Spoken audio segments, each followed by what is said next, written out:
અમદાવાદ શહેરના અનેક વિસ્તારમાં વરસાદી માહોલ જામ્યો। ઓળખદેવ, જજીસ બંગલો અને થલતેજમાં વરસાદ વરસ્યો છે। નારણપુરા, આશ્રમ રોડ અને વિજય 4 રસ્તા આસપાસ પણ વરસાદ વરસ્યો છે। ભગવાન 4 રસ્તા, પ્રહલાદનગરમાં પણ વરસાદ વરસ્યો છે।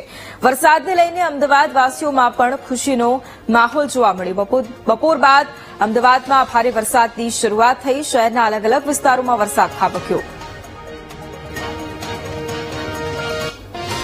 સવારથી ઉકળાટ અને ગરમી બાદ બપોર બાદ છે તે વરસાદે ધમાકેદાર એન્ટ્રી છે તે શરૂ કરી છે। શહેરના મોટાભાગના વિસ્તારોમાં બપોર બાદ અચાનક વાતાવરણમાં પલટો આવ્યો અને વરસાદી માહોલ છે તે જોવા મળી રહ્યો છે। છેલ્લા અડધી કલાકથી છે શહેરના જુદા જુદા વિસ્તારો હોય આ તમામ વિસ્તારોમાં વરસાદ છે તે હાલ પડી રહ્યો છે। હવામાન વિભાગ દ્વારા કરવામાં આવેલી આગાહીને પગલે આજે પણ અમદાવાદ શહેર અને અન્ય જિલ્લાઓની અંદર ઓરેન્જ એલર્ટ છે તે આપવામાં આવ્યું હતું। ખાસ કરીને અમદાવાદ હોય કે ગાંધીનગર હોય આ તમામ વિસ્તારોની અંદર ઓરેન્જ એલર્ટ આપવામાં આવ્યું હતું। ક્યાંક ને ક્યાંક આ આગાહીના પગલે પણ આજે બપોર બાદ અચાનક વરસાદ છે તે પડ્યો હતો। શહેરના ઉસ્માનપુરા વિસ્તાર હોય કે પછી એસપી સરદાર પટેલ સ્ટેડિયમ હોય, કહી શકાય કે જજીસ બંગલો રોડ હોય, એસજી હાઈવે હોય આ તમામ વિસ્તારોની અંદર છે તે છેલ્લા 15 મિનિટ અડધી કલાક થયા છે તે વરસાદ છે તે હાલ પડી રહ્યો છે। જે રીતના દ્રશ્યો બતાવી રહ્યા છે કે હાલ અચાનક શરૂ થયેલા વરસાદને કારણે વાહન ચાલકો છે તે થોડો સમય માટે હાલાકી છે તે ભોગવતા હોય તે પ્રકારના દ્રશ્યો પણ છે તે સામે આવ્યા હતા। પરંતુ